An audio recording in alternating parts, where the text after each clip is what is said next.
Thank you, Kelly.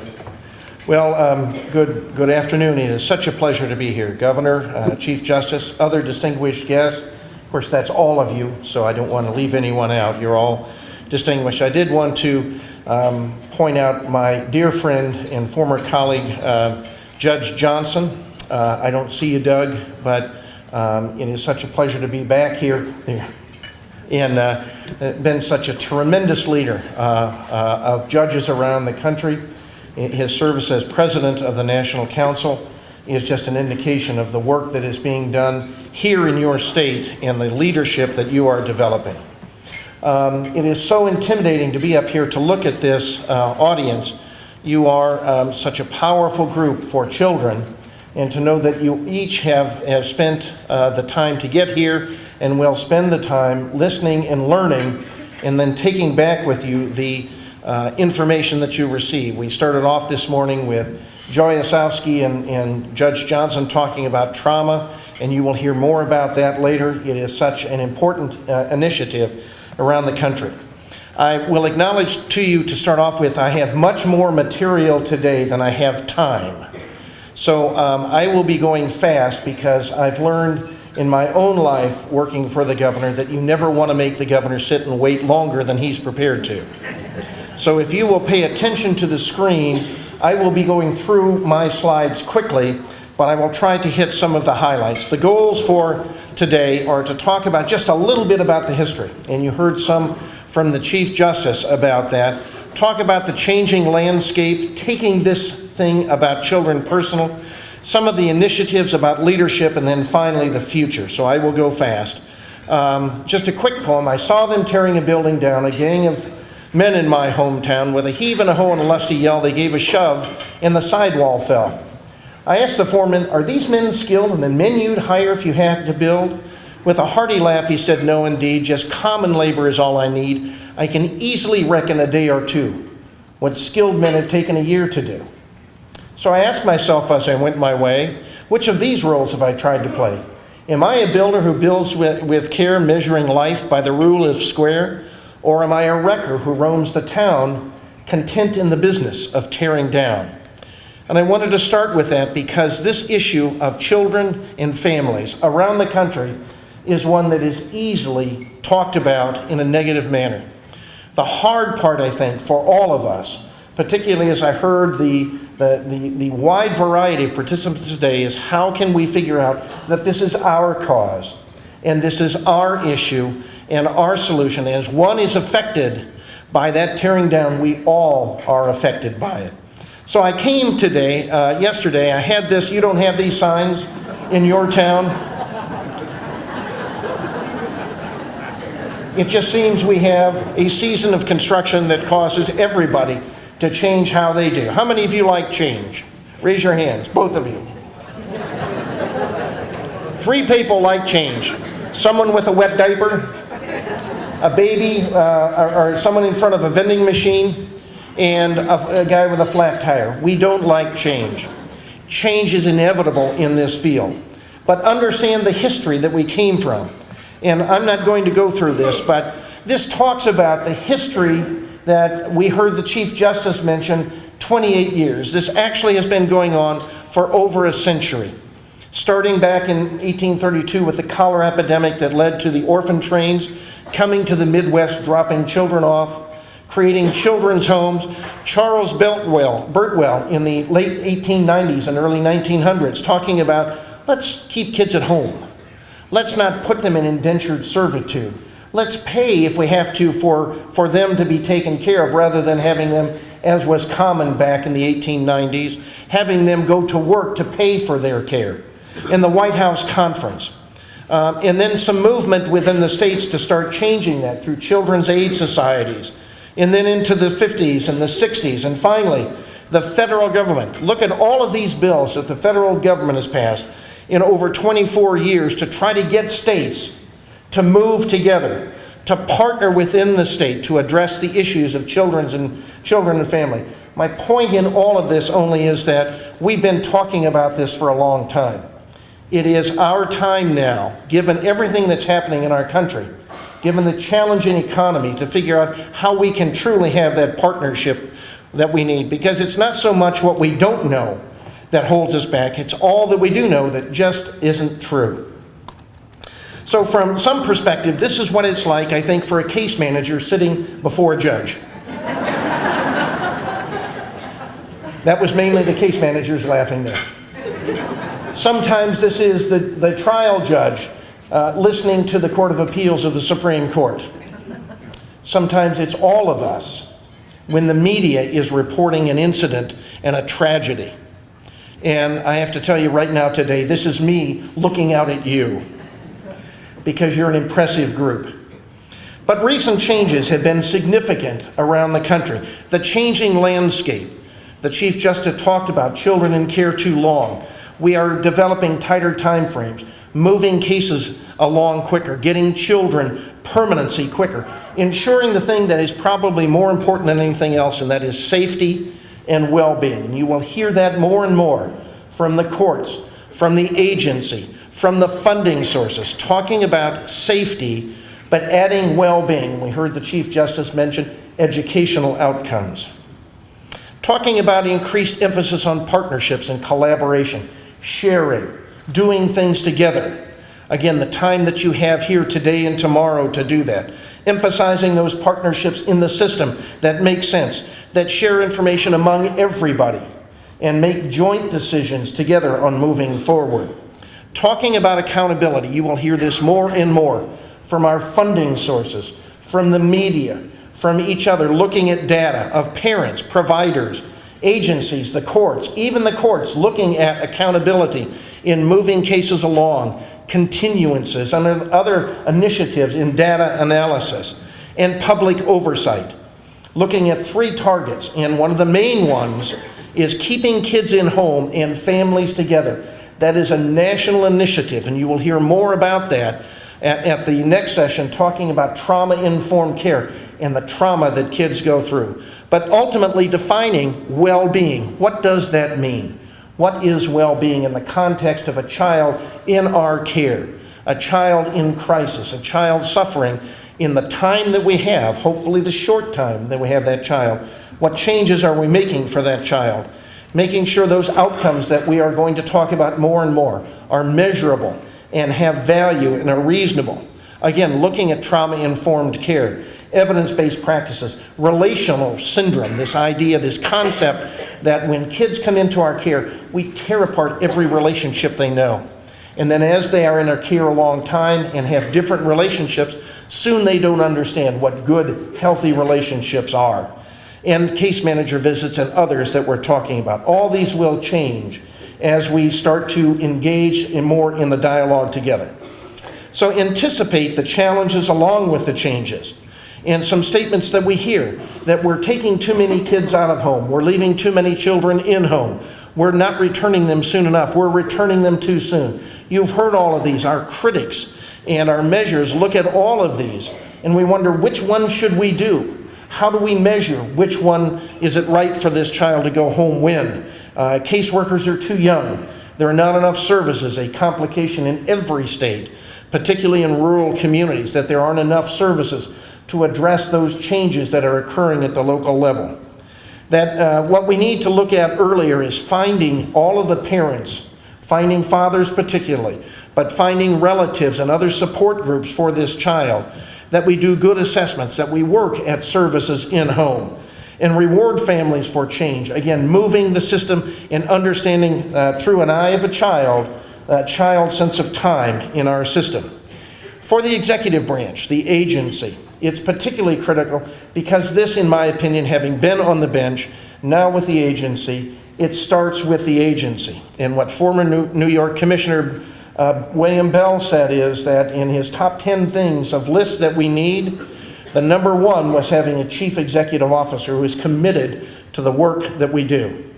Making sure that we have that consistent leadership and support, that we make bold moves and initiatives with this changing economy and the change in structure of child welfare, knowing there will be tragedies, knowing that human nature has some degree of difficulty that creates situations where children are harmed in ways that are difficult to imagine. But we need to make sure we define what the past was so we can measure those improvements in the context and not in a vacuum.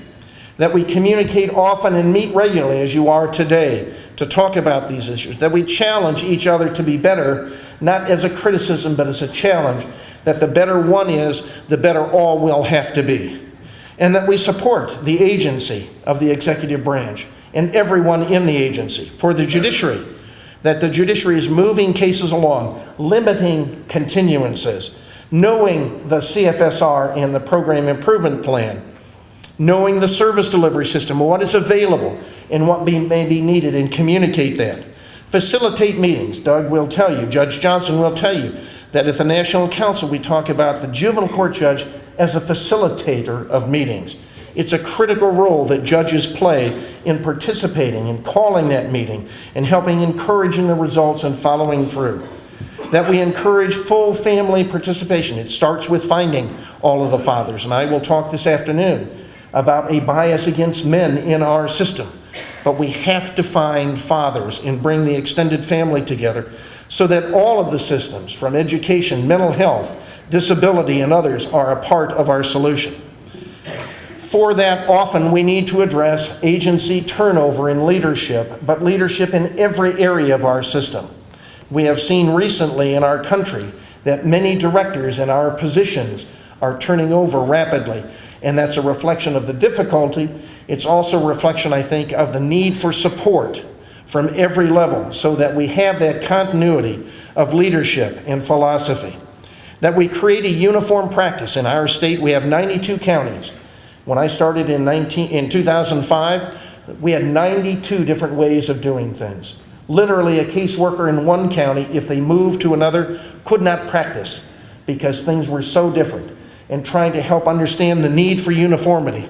I've got in great big letters here standards. I found in both fields, in the judiciary and now the executive branch, having standards of practice, having standards of caseloads, workloads are critical in order to make sure that the system has enough resources. Not just the agency, it means having enough judicial officers, enough case managers, enough guardians ad litem and foster parents and family attorneys. It means having enough that they all can do a good job. A table cannot stand steady if one is shorter and not carrying its weight. The same thing is true, and then managing to data, understanding the data. One thing that social workers don't like to do, because we care about kids and we work with kids, data is simply important for all of us to be aware of and what's happening to it. So what can make things better? What do we need to do? First of all, the agency must be excellent with manageable caseloads, working at what I call 30, 30, and 30. The first 30 minutes, the first 30 hours, the first 30 days are critical when a child comes in contact with the government system, with your system. We have to do our very best work at the front end. Frequent contact with the families, engage informal family supports, those systems that the family will turn to when we are gone, when we are out of their system. And time, looking at time through the eyes of a child. Working together, being aware of the media. I capitalize that because we have to engage the media in our system and what we're doing. And then family team meetings. I like that. I don't know how they did that, but I'm going to do that one more time. It's just clever. If anybody here knows how that's done, let me know. I can't find it again. We need to look at in the system kids who age out of our system, kids in our care too long, that we look at relatives. Again, I won't read all of these, but understand all of these things are what we need to look at, we need to measure, and we need to address. So as you meet in your teams and as you go back to your jurisdictions, address some of these issues in an overall context, targeting particular children. Looking at our experience in Indiana was, first of all, recognizing the problem. Secondly, addressing what is best for children. How do we find that out? Looking at home versus out-of-home care, and you will hear more about that in trauma-informed care. All of the research is talking about how we can keep children in home, always considering safety. Always looking at the issue of safety. Having the right in-home services. We knew that we could not change our system from a system that looked at out-of-home care to an in-home care that we call Safely Home Family First, without having a good structure of discipline when the children are at home. Bringing the system along, and that means all of you here, training and engaging in that dialogue.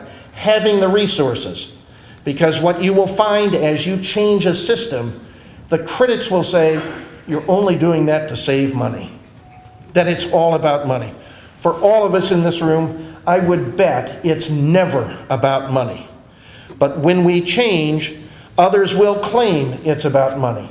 It's finding the best way to do things. So looking at the money and making sure that we are investing in the things that work and work well.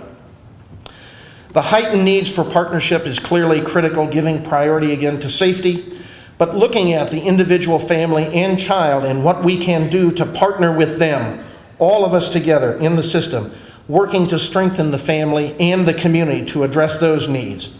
For sustainability, because it's not, as we heard the Chief Justice talk, it's not about starting things, it's sustaining them. Starting them and making sure the strength that they have continues to last past the personality, past the written word. Making sure that we know that criticism will happen and that's healthy. We simply will not change if there's not some internal or external criticism. But we have to believe in what we're doing. You have to believe in the safety of children and finding out who's responsible, selecting really great people to do this work. Identify the next need, always evaluate and adjust. That's what the data is for. Never accept that if you start something, it will last forever. It may not last for 6 months.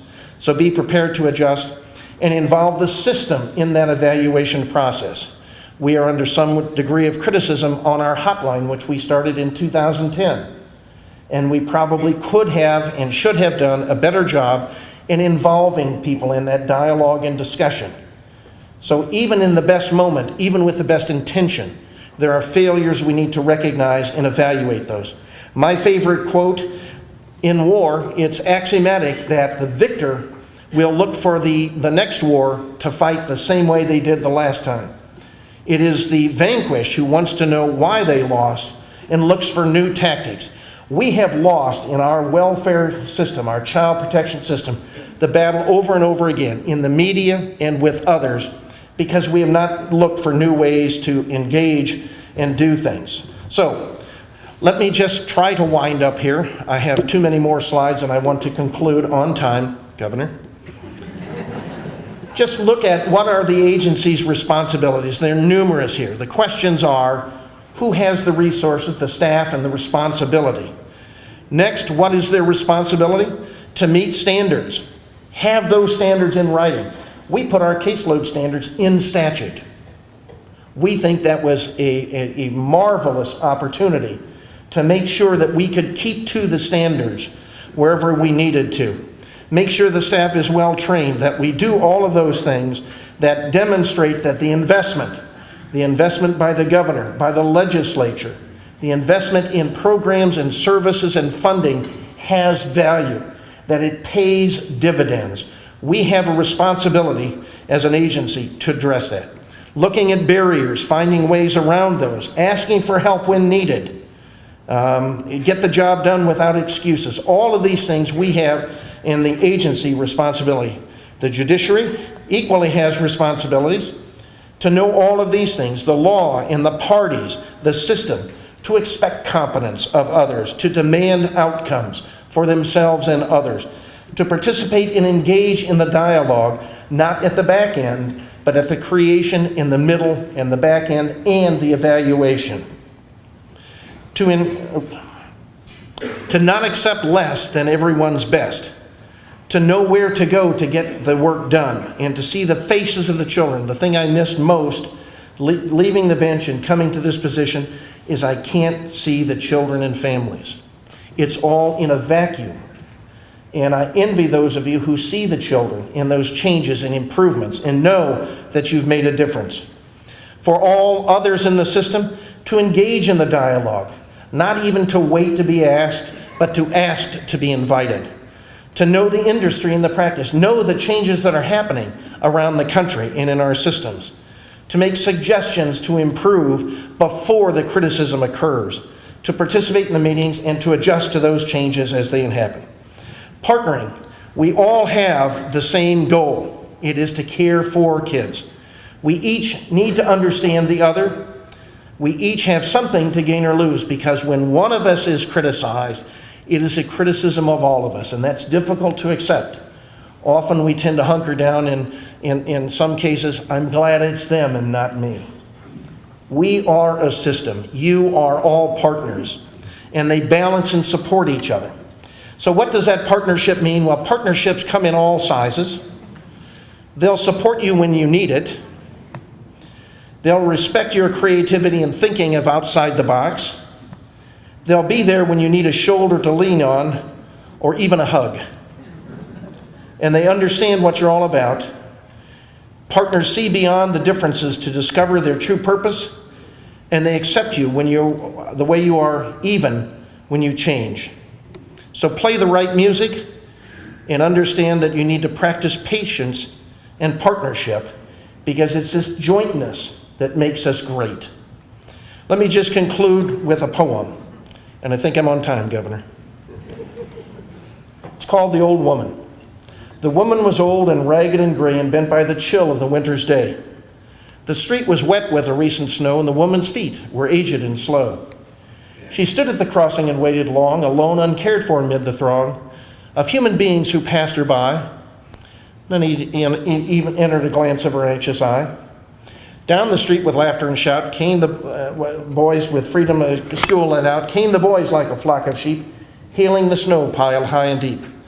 Past the woman so old and gray, hastened the boys along the way.